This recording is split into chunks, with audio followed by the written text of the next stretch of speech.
खबरदार महाराष्ट्र न्यूज।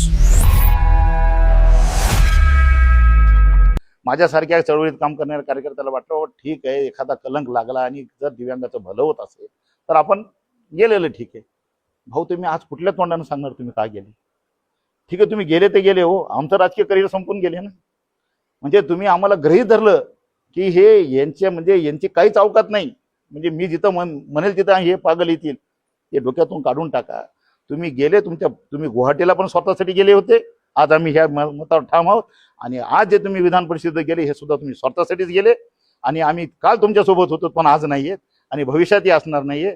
आणि आम्हाला एक धडा मिळाला आहे की चळवळीच्या नावावरती कार्यकर्त्याच्या आयुष्याचं वाटोळ करणारा नेता या अगोदरही संपलाय आणि भविष्यातही संपेल। तुम्ही आज मजेत आहात भाऊ, पण आमच्या सगळ्या कार्यकर्त्याची तळमळ जी होती, ही जी हाय लागेल, भविष्यामध्ये तुमचं राजकीय करिअर कधीच मोठं होऊ शकणार नाही। हा एक कार्यकर्ता म्हणून माझ्या घरावरचे पत्र विकलेत मी 10 लाख रुपयांमध्ये आहे।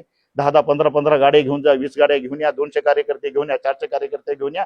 उपाशी पोटी आम्ही संघटन वाढवलंय। आज आमची हाय तुम्हाला लागल्याशिवाय राहणार नाही।